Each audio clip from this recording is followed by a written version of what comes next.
बिस्मिल्लाहिर्रहमानिर्रहीम। अस्सलाम वालेकुम नाज़रीन, आप देख रहे हैं प्रोग्राम टॉप स्टोरी और मैं हूं आपकी मेज़बान फ़िज़ा रियाज़। 13 दिसंबर को लाहौर में जलसा होगा। हुकूमत चाहे इजाज़त दे या ना दे, हुकूमत वैसे कह भी चुकी है कि हम कोरोना SOPs की वजह से, इसके अलावा जो सियासी सूरत हाल है उसको मलहूज़ खातिर रखते हुए इजाज़त तो नहीं देंगे, क्योंकि थर्ड अलर्ट भी जारी कर दिया गया है और बार बार ये कहा जा रहा है कि कोई भी नाखुशगवार वाक़या पेश आ सकता है लाहौर के अंदर, इसलिए आप जलसा ना करें और ना ही अपोजिशन जमातों को जलसे की इजाज़त दी जा रही है 13 दिसंबर को। लेकिन दूसरी जानिब अपोजिशन ये कहती है कि कोई भी सूरत हो, किसी भी सूरत हम जलसा जरूर करेंगे। मरियम नवाज मुतहरिक है, बिलावल भुट्टो लाहौर पहुंच चुके हैं और ये कहा जा रहा है कि इमरान खान हाथ जोड़कर हमसे अब एनआरओ मांग रहे हैं। लेकिन दूसरी जानिब आज वफाकी काबीना में बड़ी बड़ी तब्दीलियां की गई और उनमें से सबसे अहम मिनिस्ट्री इंटीरियर मिनिस्ट्री जो कि शेख रशीद साहब के हवाले कर दी गई है। एक तरह से उनकी प्रमोशन है। वजीर रेलवे में उनकी कारकर्दगी कैसी थी ये भी हम जानेंगे आज के हमारे पैनलिस्ट से कि उनकी कारकर्दगी की बुना पर क्या उन्हें जो है वो इंटीरियर मिनिस्ट्री दी गई है या फिर ऑपोजिशन को टफ टाइम देने के लिए उन्हें ये वजारत दी गई है ताकि मजीद ऑपोजिशन को भड़काया जाए। क्योंकि इस वक्त इमरान खान साहब हुकूमत मुतमईन नजर आ रही है। वो कहते हैं ये जलसे जुलूस करना चाहती हैं तो करें, हम कहीं नहीं जा रहे हैं। अगर इन्होंने इस्तीफे भी देने हैं तो इस्तीफे दें, मैं ज़िमनी इंतखाबात करवा देता हूं। तो होगा क्या 13 दिसंबर के बाद? ऑपोजिशन क्या करेगी? लॉन्ग मार्च भी है, इस्तीफे भी हैं, क्या हुकूमत घर जाएगी नहीं जाएगी, सेनेट इंतखाबात में क्या होगा, और इस सारे मामला पर आज हम बात करेंगे। राना अरशद साहब ने मुझे स्टूडियोज में ज्वाइन किया, इसके अलावा नदीम कुरैशी साहब हमारे साथ स्काइप पर मौजूद है। राना साहब, मैं सबसे पहले आपकी तरफ आती हूँ। 13 दिसंबर के बाद क्या होगा और 13 दिसंबर को क्या होगा? बिस्मिल्लाहिर्रहमानिर्रहीम। फ़िज़ा रियाज़ साहब, मैं आपका शुक्रिया अदा करता हूँ। इंशाअल्लाह अल्लाह तबारक व तआला की बरकत और रहमत से और उनकी मंजूरी से इंशाअल्लाह 13 दिसंबर को दाता की नगरी में लाहौर में इंशाअल्लाह जलसा होगा अवामी इश्यूज पर। सर वो तो हम जानते हैं। और उससे पहले जो हो रहा है, आज बिलावल साहब बिल्कुल जाती उमरा आए थे जी, मियां नवाज साहब की वालदा की फातिहा खानी के लिए, जहाँ पर मरियम बीबी थी, एहसन इकबाल साहब थे, राणा सनाउल्लाह खान साहब, परवेज़ रशीद साहब, मरियम औरंगजेब, उनको वेलकम किया और फातिहा के बाद एक तवील मीटिंग हुई और उसके बाद प्रेस टॉक भी हुई। और इंशाअल्लाह कल जो है लीडरशिप जो है वो मौका विजिट करेगी। मनारे पाकिस्तान का जो जलसा है खुली जगह है। कोरोना के SOP जो है वो ओपन जगह पर 300 प्लस 300 ये गवर्नमेंट परमिशन दे रही है। नहीं राना साहब, मेरा सवाल नहीं समझे। मैं ये पूछना चाह रही हूँ कि जलसे तो पहले भी हो रहे हैं, रैलियां तो मरियम नवाज 13 दिसंबर के जलसे से पहले भी मुतहरिक है, जो सियासी बयानबाजी है वो भी चल रही है, लेकिन स्पेशली 13 दिसंबर को वो आर या पार वाला जो फैसला था उसका जानना चाह रही हूँ मैं अर्ज ये करना चाहता हूँ कि आर और पार का नतीजा अल्हम्दुलिल्लाह निकल रहा है। जो मरियम बीबी अल्हम्दुलिल्लाह कल जाती उम्र से निकली, गज्जू मता से होते हुए दाता साहब तक पहुंची, तो आप देखें कि रास्ते में लक्ष्मी चौक में अगर किसी शहरी ने यही कह दिया होटल वाले ने कि हमारे होटल से ये खाना खा लें, और ओपन एयर में बैठकर उन्होंने एक नवाला खाना थोड़ा सा खा लिया, उसका भी पर्चा बादशाह सलामत ने दर्ज कर दिया। वाह नियाजी साहब, कमाल, सुभान अल्लाह, क्या बात है। रियासत मदीना के दावेदारों का इससे ज्यादा जिद और इना की भीड़ किसी को चढ़ाया जा सकता है। और 3 दर्जना मुकदमात हो चुके हैं लाहौर में। पूरे पंजाब में हमारे कारकुनों को किस तरह दबाया जा रहा है। FIA, anti corruption, Punjab police, तमाम अदारे जो हैं वो हमारे कारकुनों को थ्रेड कर रहे हैं, मुकदमात दर्ज करवा रहे हैं। और जो डेवलपमेंट 20 साल पहले थी उसके जो मुकदमात खत्म हो चुके हैं, फैसल खोखर जो हैं उनके वालिद सैफ मुलूक खोखर साहब, अब्दुल खोखर का, उन पर वो मुकदमात बनाए गए हैं कि जो उनके जाती प्रॉपर्टी के हैं। जो DC रेट होता है, हम भी गवर्नमेंट में रहे हैं, आज भी ये गवर्नमेंट वाले हैं, जो DC रेट मुकर्रर करता है जमीन का, जरी जमीन और रेजिडेंशियल रेट्स देते हैं, उसके मुताबिक रजिस्ट्री होती है, उसके मुताबिक ही तमाम लोग जो हैं वो पैसे जमा कराते हैं कौमी खजाने में। सब कुछ ठीक होने के बावजूद अब कहा गया साहब वो मुकदमा तो हो रहे हैं, जानते हैं। मैं अर्ज करना चाहता हूं कि आज हकीकत में हुकूमत नाम की चीज को नहीं। पहले खान साहब ने जो टाइगर फोर्स भर्ती की तमाम ब्यूरोक्रेसी पर अदम एतमाद किया, और आज हकीकत में जो खान साहब ने फरमाया था कि मैं पिंडी वाले को तो चपरासी भर्ती नहीं करूंगा, तो आज इंटीरियर मिनिस्टर दोबारा पहले रेलवे का बेड़ा गर्क उनसे करवाया, और वो रहीम यार खान वाला एक्सीडेंट जिसमें 90 के करीब लोग अल्लाह को प्यारे हो गए।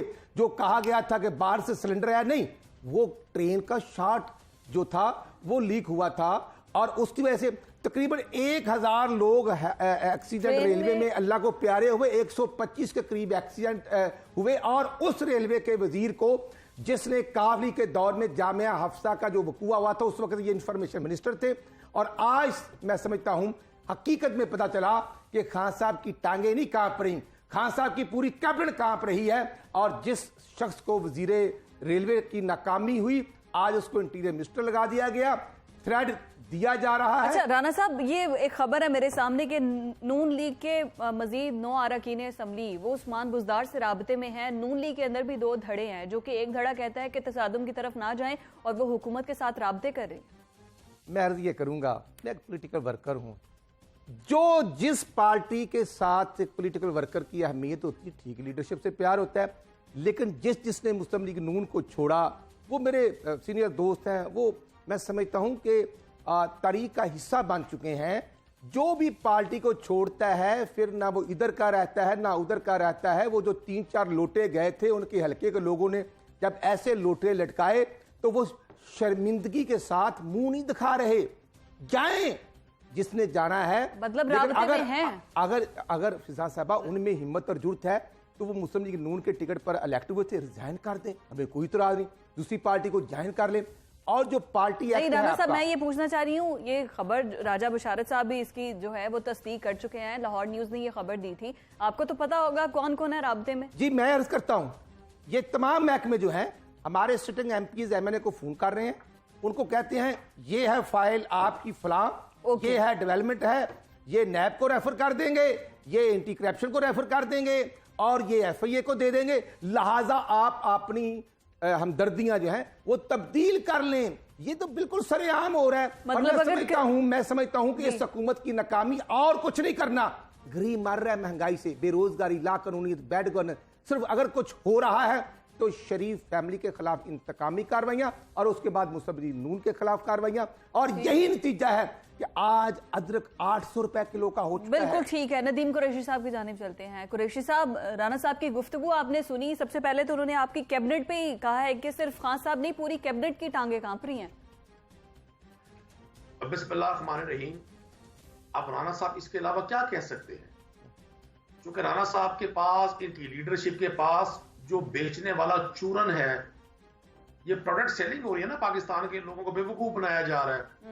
एक तरफ कहते हैं वोट को इज्जत हो, आइन की बालादस्ती होनी चाहिए, जमहूरियत मुल्क को लेके आगे बढ़ेगी, रियासत को ताकतवर होना चाहिए, दूसरी तरफ उसके बिल्कुल मुखालिफ एजेंडा लेकर चल रहे हैं। ये बुनियादी तौर पर तो इनको अंदाजा हो गया कि इमरान खान इस मुल्क को एडहॉकिज्म से निकालकर एक सही लाइन पर, एक सही ट्रैक पर चलाने में कामयाब हो गए हैं। कैसे कुरैशी साहब, कैसे बोए हुए थे? देखें, आप पाकिस्तान की एक्सपोर्ट्स देखें, आप डॉलर का नीचे जाता हुआ रेट देखें, आप पाकिस्तान के पास बढ़ते हुए टेक्सटाइल के ऑर्डर्स देखें, आप पाकिस्तान के ज़र मुबादला में इजाफा देखें, आप पाकिस्तान की इंटरनेशनल उन इदारों को जिनसे पाकिस्तान ने लोन लिया, उनको पाकिस्तान का रीपेमेंट शेड्यूल देखें, तो मैं समझता हूँ। और फिर एक ऐसी वबा, कोविड जैसी वबा, जिसने पूरी दुनिया की हेल्थ सिस्टम को, पूरी दुनिया की इकोनॉमी को, पूरी दुनिया के बेसिक स्ट्रक्चर को हिलाकर रख दिया। पाकिस्तान थर्ड वर्ल्ड का एक ऐसा मुल्क जहां ना कोई इनके वो जो साइंसदान जिन्होंने अरबा डॉलर के असासे बनाए, उन साइंसदानों ने इस मुल्क को ना कोई हेल्थ सिस्टम दिया था, ना इस मुल्क के पास कोई मैकेनिज्म था। 22 करोड़ की आबादी वाले मुल्क के पास 1200 वेंटिलेटर थे। आज अल्लाह ने मेहरबानी की, उस कोविड के फर्स्ट स्पेल से कौम बचने में कामयाब हुई अल्लाह के फजल करम से, और इमरान खान की और उनकी टीम की शानदार हिकमत अमली की वजह से। उस्मान बुज़दार साहब की, कुरैशी साहब, जो पेशावर में ऑक्सीजन ना मिलने से लोग मर भी गए थे, उनको भी याद करें। मेरी तो सुने ना, मेरी जी कुरैशी। देखिए, किसी जगह पर कोई मिसहैप होता है, यकीनन वो इंतहाई अफसोस का मकाम है। मैं तो आज भी उस थिंक टैंक का हिस्सा हूं जो ये कहता हूं कि आइडियल सिचुएशन नहीं है, चीजें बहुत बेहतर हो सकती थी और इंशाल्लाह बहुत बेहतर हो जाएंगी। ये जो पाकिस्तान में एक ताला तोड़ ग्रुप वजूद में आया है, पहले उन्होंने किला कोना कासिम बाग के ताले तोड़े, अब इन्होंने मीनारे पाकिस्तान की वो मतलब एक हमारी तारीखी, हमारा कौमी विरसा, जिसकी जिम्मेदारी गवर्नमेंट के पास है, डिस्ट्रिक्ट एडमिनिस्ट्रेशन के पास है। आज मौलाना गफूर हैदरी साहब वहां जाते हैं और नमाज असर अदा करते हैं। इन जालिमों को, ये कश्मीर कमेटी के चेयरमैन थे, इनको चाहिए तो ये था ये श्रीनगर में जाके नमाज जुमा पढ़ाते, नमाज असर पढ़ाते। वहां तो ये शहादत के लिए गरीबों के बच्चों को भेजते हैं। ये पाकिस्तान के सियासी मुल्ला वहां तो गरीबों के बच्चों को इन्होंने जातों में भेजा, 20 साल उनसे कुर्बानियां दिलवाई, और ये लोगों को तरगीब देते हैं कि पाकिस्तान में जो छड़ी उठाएगा। कुरैशी साहब टॉपिक की तरफ आते हैं, ठीक है, टॉपिक की तरफ आते हैं। मैं अर्ज कर रहा हूं इमरान खान की वजह से फिर कैबिनेट की तब्दीलियां, अगर इमरान खान इतने मुतमईन थे कि ऑपोजिशन से निपट लेंगे, तो ये इस मौके पर तब्दीलियां, टाइमिंग बड़ी खास है। देखिए, अब कैबिनेट में तब्दीलियों का ताल्लुक अपोजिशन निपटने से नहीं है। अपोजिशन से पाकिस्तान की अवाम निपटी 2018 में, इस अपोजिशन से जो उस वक्त की इक़्तिदार की पार्टी थी। अपोजिशन ने रिसेंटली जेपी में, गिलगित बल्तिस्तान में पाकिस्तान की अवाम ने इनको रिजल्ट दिया। इन्होंने बड़ी वो ग्लैमरस किस्म की जो कैंपेन की, बड़ी मुलाकातें की, शाहिद खाकान, एहसन इकबाल हाथ बांध के खड़े हैं, कमर जमान कायरा और यूसुफ रजा गिलानी हाथ बांध के खड़े हैं, बादशाह सलामत और मलका आलिया मुलाकात फरमा रहे हैं, और रिजल्ट मिला। गिलगित बल्तिस्तान में देखा आपने, और अब भी मैं आपको बता रहा हूं, जो इनको ये दावा है ना कि जी हम हर चीज से मुबर्रा है, हम किसी कानून और कायदे को नहीं मानते, ये पाकिस्तान की अवाम को, ये असल में इनके ज़हन में एक साजिश है। ये चाहते हैं सानिया मॉडल टाउन जैसा कोई हादसा हो। साजिश क्या है? इक़्तिदार की भूख ने इनकी ज़हनी हालत को खराब कर दिया। राना साहब, सानिया मॉडल टाउन जैसा वाकया इस तरफ तो नहीं है, वो जैसे जिस तरफ निशानदेही कर रहे हैं कुरैशी साहब, तसादुम चाहती है ऑपोजिशन। मैं ये अर्ज करना चाहता हूं, मुल्तान में जो कुछ इस नालायक हुकूमत ने किया, और हमारे वो पुराने टिकट होल्डर बुज़दार, उस्मान बुज़दार नामी, जो खुद पहला इलेक्शन भी लूज कर गया था, अब जो रक्शे के ड्राइवर को हेलीकॉप्टर दे दिया इन्होंने। भाई हेलीकॉप्टर तो कभी उसने देखा ही नहीं था, अब एक्सीडेंट नहीं करेगा तो और क्या करेगा? खुदा ना खास्ता वो लोगों को वहां पर नमाज अदा करवाएगा? राना साहब ऐसे ना करें, हमारे चीफ मिनिस्टर मैं कहता हूं, मैं भी तो यही अर्ज कर रहा हूं कि वो हमारा पुराना साथी इस काबिल नहीं था, अच्छा आदमी है, उसको रक्शे के बाद अगर दे रहा है तो अकरम प्लस है भाई, उसको कोई 1300 सीसी गाड़ी दे। 12 करोड़ आबादी का सबसे बड़ा सूबा पंजाब उसके हवाले कर दिया गया है, जहां पर जिमीदार को 1300 रुपए की यूरिया की बोरी मिलती थी, आज 1800 रुपए की हो गई है। जिमीदार इतना परेशान है कि गंदम काश्त हो रही है, जो डीएपी 2500 की थी आज 4300 की हो रही है। रेट्स आउट ऑफ कंट्रोल है। कहां है डिस्ट्रिक्ट प्राइस कंट्रोल कमेटियां? खाया जा रहा है, सस्ती चीनी कर तो दी है, आटा महंगा, और फिर कहते हैं कि अवाम, भाई जिमीदार को मारने के लिए आपने 4 रुपए डीजल महंगा कर दिया। ये नाकाम तरीन हुकूमत है, और इसकी नाकामी इस बात से लगाई जा सकती है कि जिन्होंने खुद, अब ये हमें दर्स देने की कोशिश करते हैं, इमरान खान साहब ने 8 माह कौमी असम्बली से इस्तीफे दिए, घर बैठे रहे, गुल खिलाते रहे, और 8 माह की कौमी खजाने से तनख्वाह ले ली, और तो वो इस्तीफे कबूल भी तो नहीं हुए ना। इसलिए मैं अर्ज ये करना चाहता हूं, आज हकीकत में कल जो लाहौर डिवीजन की मीटिंग थी, राना तनवीर साहब और राना सनाउल्लाह साहब की मौजूदगी में जिला शेखपुरा ननकाना के तमाम एमपीज एमएलए इस्तीफे मरियम बीबी को पेश कर दिए। इशू ये है कि आज अवाम परेशान है, बेरोजगारी से बढ़ता राना साहब देखें, चला गया है। नवाज शरीफ साहब पर खुद करप्शन के इल्जामात हैं और उन पे केसेस चल रहे हैं, ठीक है, उनके फ्लैट्स है, मनी ट्रेल मांगी जा रही है, उनको सादिक और अमीन कह के नाअहल कर दिया गया, और इस वक्त वो इलाज के बहाने या इलाज करवाने के लिए जैसे भी है वो बाहर बैठे हैं, ठीक है। मरियम नवाज अभी तक जो है वो पार्लियामेंट का हिस्सा नहीं बनी है, लेकिन वो इसको लीड कर रही है। तो अवाम कैसे उम्मीद करे कि ऑपोजिशन जमातें जिन पर अपने किकबैक्स के, करप्शन के केसेस चल रहे हैं, वो अवाम की रुदात सुनेंगे और अवाम के हल के लिए, महंगाई के लिए वो निकलेंगे? इशू ये है कि हुकूमत के जो मैं समझता हूं नलायक स्पोक पर्सन है, हकायक को देखें कि किस तरह जटलाया जा रहा है। आपका ग्रोथ रेट 5.8 था, आज 0.4 पे ले आए, फिर भी सीना तान के कहते हैं कि हम ये कर रहे हैं, लेकिन एक्सपोर्ट्स भी तो बड़े हैं। मैं ये अर्ज करना चाहता हूं, मियां नवाज साहब ने अल्हम्दुलिल्लाह 12,000 मेगावाट बिजली पैदा की। 2013-14 में 18 घंटे की लोड शेडिंग थी। ज़र-बे-ज़ब का आगाज किया, 70,000 पाकिस्तानी शहीद हो चुके थे, और 16 जून 2014 को ज़र-बे-ज़ब का आगाज किया। और जिसमें जी कुरैशी साहब, जिसमें इदारों के हमारे बहादुर बेटे भी शहीद हुए। आज आप ये देखें कि डिफेंस बजट बढ़ना चाहिए था जब हमारा अजली दुश्मन इंडिया बजट बढ़ाता है। इन नलायकों ने तो हमारे जो अस्करी अदारा है दिन रात बेटे शाता दे रहे, उनकी भी तनख्वाहें नहीं बढ़ाई, खा गए। राणा साहब नहीं, वो उन्होंने खुद ही कहा था बजट में, उन्होंने खुद ही कहा था कि मैं कहता हूं कि दिफाई बजट नहीं बढ़ाया जाएगा। जिम्मेदार कौन है? ये फौज की तरफ से। और कुरैशी साहब, हमने जो 13 का जलसा है हर सूरत इंशाल्लाह होना है। ठीक है कुरैशी साहब, जलसा कामयाब होने देंगे आप लोग? असल में राणा साहब जोशे खिताबत में ना जी, ये जो 12 मसालों की चार्ट पेश करते हैं, एक सवाल इनसे गंदम का पूछे जवाब चना देते हैं। अब इन्होंने फरमाया नवाज शरीफ साहब के कारनामों में जी उन्होंने बिजली की लोड शेडिंग खत्म कर दी। आपको और मुझे याद होगा, पाकिस्तान के उस हर शख्स को याद होगा जिसने 2018 के इंतखाबात से पहले जिस रोज आखिरी दिन था पीएमएलएन की गवर्नमेंट का, शहबाज शरीफ साहब ने अपने लाहौर में खिताब में फरमाया था, पाकिस्तानियों आज से तुम जानो लोड शेडिंग जाने। ये ऑन रिकॉर्ड चीज है। अगर आज 2 साल में पाकिस्तान आगे बढ़ा है तो ये क्रेडिट पाकिस्तान तहरीके इंसाफ की गवर्नमेंट को जाएगा। अंधेरों से निजात पाकिस्तान तहरीके इंसाफ ने दी है। लेकिन वो सारे प्लांट जो लगे हैं वो तो नून लीग के दौर में लगे हैं ना कुरैशी साहब। मेरी सुने, मेरी जी सुनाए। अभी राणा साहब फरमा रहे थे जी रक्शे के ड्राइवर को और हेलीकॉप्टर दे दिया। ये इनकी ज़हनी पस्ती का हाल है। मतलब मैं इनकी बात नहीं कर रहा, मुझे राणा साहब का ज़ाती तौर पे बड़ा एहतराम है, मेरे दोस्त हैं, लेकिन ये मजबूर है। ये ऐसी प्राइवेट लिमिटेड कंपनी में जहां से ये लोग गोल्डन शेक हैंड ले चुके हैं, ये दोबारा फिर रीज्वाइन करना चाहते हैं चीजों को। ये उस पॉलिटिकल सिस्टम में जिंदा है जहां इनके ज़हनों पे एक खानदान का ऐसा हाला कायम है कि ये उससे बाहर सोच नहीं सकते।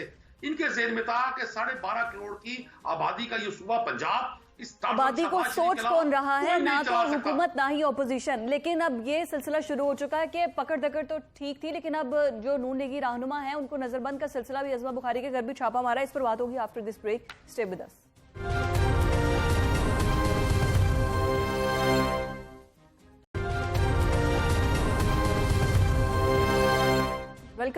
वेलकम बैक नाजरीन। जो खबर सामने आ रही है कि अज़मा बुखारी के घर छापा मारा गया है और नज़रबंदी का सिलसिला भी शुरू हो चुका है, ऐसी कुछ इतलात भी मौसूल हो रही हैं।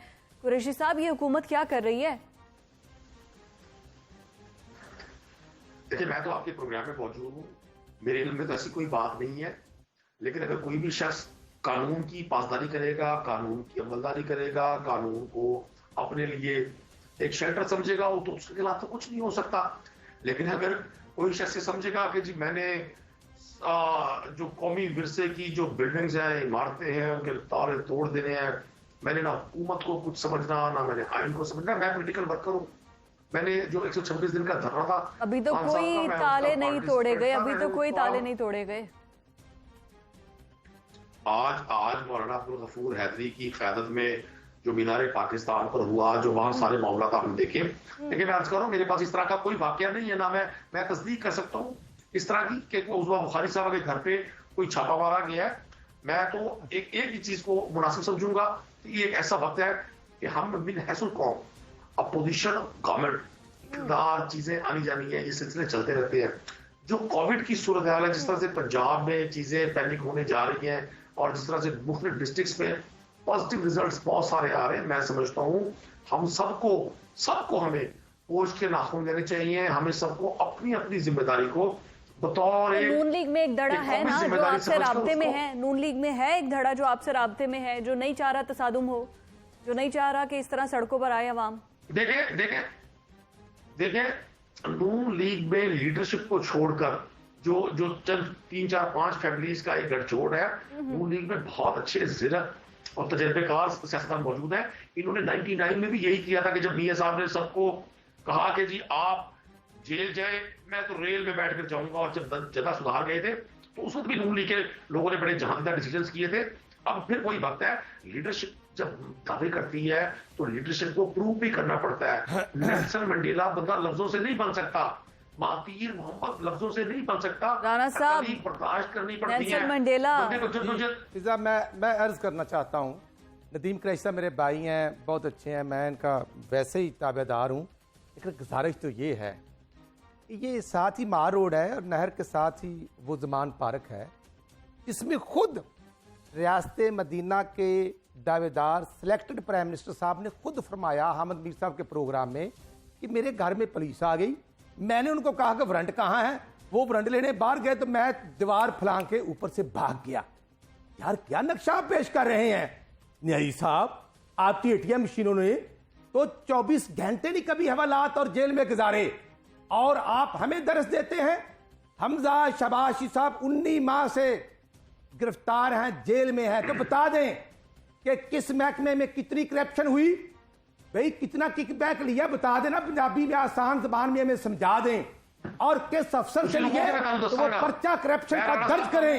ये क्या बात है, जाति कारोबार का नाम लेकर मैं समझता हूं ये जमहूरियत के ऊपर ये बदनमा दाग किस तरह मुसल्लत हो चुके हैं। मैं सिर्फ अर्ज ये करना चाहता हूं, खान साहब आपने 126 दिन का धरना दिया, आपने कहा 8 तारीख को फैसलाबाद बंद, आपने लॉकडाउन किए, आपने लाहौर का लॉकडाउन किया, आप मुल्तान गए, तो मेरे भाई ये 7-8 ये मुकदमात हम भी कर सकते थे, हमने नहीं किए कि ये जमहूरियत जो है अपोजिशन का राइट होता है। तो आज हमारा बुनियादी हक आइन के मुताबिक हमारे ऊपर क्यों आइन की वायलेशन की? राणा साहब मैं आपसे ये जानना चाहूंगी, जो अज़मा बुखारी साहिबा के घर पर छापा मारा गया, वो घर में चाहे मौजूद नहीं थी, तो क्या आप लोग एक्सपेक्ट कर रहे थे गवर्नमेंट की तरफ से, और क्या वजूहात हो सकती है, क्यों छापा मारा गया? साहब मैं अर्ज करूंगा, राणा सनाउल्लाह साहब 10 साल मिनिस्टर ला रहे हैं, आज भी वो कौमी असम्बली के मेंबर हैं, आज भी वो पंजाब मुस्लिम लीग के सदर हैं, उनको थ्रेड अलर्ट करके उनको बाई नेम कहा गया है कि आप बुलेट प्रूफ गाड़ी में सफर करें, और जो बुलेट प्रूफ गाड़ी उनकी है वो न्याजी साहब ने कब्जे में ली हुई है, पंजाब गवर्नमेंट के कब्जे में है, वो गाड़ी नहीं दे रहे, जबकि हाई कोर्ट ने उनको प्रोटेक्शन प्रोवाइड की थी। लेकिन जब मंशियात का झूठा मुकदमा बनाना था तो एक हफ्ता पहले उनकी सिक्योरिटी को विड्रा कर लिया। और उसी तरह उज़मा बुखारी साहबा खुद हमारी पार्टी की इंफॉर्मेशन सेक्रेटरी हैं, वो पंजाब असम्बली की मेंबर हैं, उनके हस्बैंड समीउल्लाह साहब जो हैं वो मेंबर हैं पंजाब असम्बली के, उनके घर में रेड करना ये क्या दर्श दिया जा रहा है? मैं अर्ज सिर्फ करूंगा, ये गिरफ्तारियां, ये छापे, ये जेलें, ये हवालातें मियां मोहम्मद नवाज शरीफ की जो मोहब्बत है कारकुनों को दिल में, वो नहीं निकाल सकते। अब 22 करोड़ आवाम का एक ही मुतालबा है कि महंगाई, बेरोजगारी, लाकानूनियत करने वाली इस हुकूमत को जाना होगा, और इंशाअल्लाह तमाम अजला से जुलूस आएंगे, ननकाना से आएंगे, शाहकोट से आएंगे, और हम पत्ता भी नहीं हिलाएंगे, हम कानून को हाथ में नहीं लेंगे, हम सिर्फ आकर अपनी हाजिरी मनारे पाकिस्तान में देंगे कि वो 23 मार्च 1940 को जो रेजोल्यूशन करारदाद पाकिस्तान पेश हुई थी, वो सोच, वो मकाम, और आज मनारे पाकिस्तान के ऊपर हम इकट्ठे होकर इस्तेहकाम पाकिस्तान और ठीक है कुरैशी साहब की तरफ मुझे जाना है। राणा साहब आवाम को पीडीएम हम कुरैशी साहब क्या करेंगे, पीडीएम को किस तरह से निपटेंगे? अगर इस्तीफे दे दिए तो आपको लगता है ज़िमनी इंतखाबात होने देगी पीडीएम? देखिए फिजा, आपको एक चीज को अर्ज कर दूं, आप भी इधर है, राणा साहब भी इधर है, मैं पॉलिटिकल वर्कर हूं, मेरा अपना सोचने का जाविया है। ये वो अपोजिशन है जिसके अंदर सबसे बड़ी स्ट्रांग अपोजिशन मौजूद है। ये जब इस्तीफों का वक्त आएगा, अगर जरदारी साहब और बिलावल भुट्टो इनके हाथ आ जाए ना, आपने मुझे प्रोग्राम में बुलाकर जुर्माना करना है। ये न खंजर चलेंगे न तलवार इनसे, ये बाजू मेरे आजमाए हुए हैं, इसी इक्तदार के लिए तो इनकी जान निकल रही है। अभी ये फरमाया जी 19 माह हो गए हमजा शहबाज को जेल में बंद किए हुए, यार उन्होंने कोई दिल्ली के लाल किले पे इस्लाम का परचम लहराया है? खुदा की कसम, मैं ग्रास रूट लेवल का पॉलिटिकल वर्कर हूं। ये सियासतदान जो इस वक्त अपोजिशन में है, अगर ये कौम के लिए एक दिन जेल काटते, पाकिस्तान के इस्तेहकाम के लिए एक दिन जेल काटे, तो थे नवाज शरीफ भी जेल में रह चुके हैं, ख्वाजा साद रफीक रह चुके हैं, राना सनाउल्लाह रह चुके हैं, सलमान रफीक रह चुके हैं, सारे लोग। कुरैशी साहब अवाम से क्या कहेंगे? अवाम तो फिर भी सड़कों पर आ रही है इनके साथ, चाहे थोड़ी आ रही है आपके बकौल। सुने तो सही ना, तो ये जेलें जो हैं, ये जेलें अपने मौलो असबाब को बचाने के लिए काटी गई हैं, ये पाकिस्तान के लिए नहीं काटी गई। ये गरीब को बेवकूफ ना बनाए। अभी इन्होंने चीनी की बात की, ये करवाए ऐलान मरियम बीबी से कि हमारी जो शरीफ ग्रुप की जितनी शुगर मिल्स है कल से 50 रुपए किलो चीनी बेचेंगी। ये करवाए राणा साहब ऐलान। ये चीनी बहुत करते हैं ना। आप हुकूमत छोड़ दें, आप घर चले जाएं, हम ऐलान सब करेंगे। आप किस लिए गवर्नमेंट में बैठे हुए हैं? आप किस तरह सरकारी गाड़ियों पर सफर करते हैं? तमाम उजरा के घरों के बिजली के बिल, गैस के बिल गवर्नमेंट के खजाने से अदा हो रहे हैं। ठीक है राणा साहब, कुरैशी साहब, मुझे ब्रेक पर जाना है, यहीं से गुफ्तगू का आगाज करेंगे। स्टे विद अस।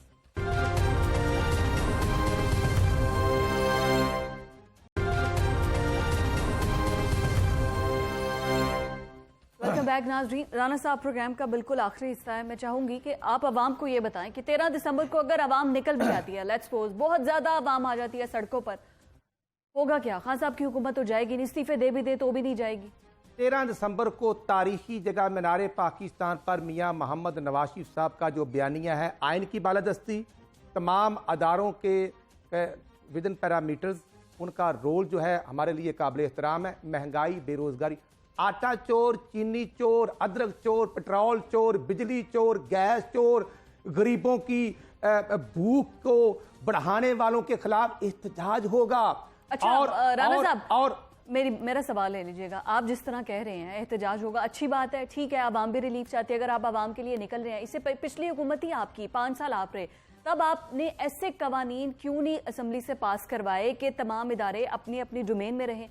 तब ऐसा क्यों नहीं किया गया? मैं अर्ज करना चाहता हूं, अदारे डोमेन में है, लेकिन इमरान नियाजी साहब जो हैं, जो सिलेक्टेड वजीर आजम हैं, जो कोविड-18 हैं, वो आज कोविड-19 से ज्यादा खतरनाक 98% अमवात के जिम्मेदार ये तो इलेक्शन कमीशन में इस्लाहात आप ले आते हैं। इलेक्शन कमीशन में फंड के 23 अकाउंट हैं, अरबों रुपए।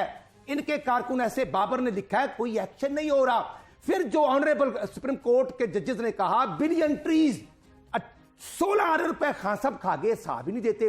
फिर मैं समझता हूं जहांगीर तरीन, उसके बाद जो 50 रुपए चीनी थी 115, आज फिर जहांगीर तरीन का जहाज या हेलीकॉप्टर है वो मुंडला रहा है। देखा जाएगा कि 13 दिसंबर को क्या होगा। ठीक है राणा साहब, बहुत शुक्रिया आपका। नाज़रीन, मुझे प्रोग्राम से इजाजत दीजिए। अल्लाह हाफिज।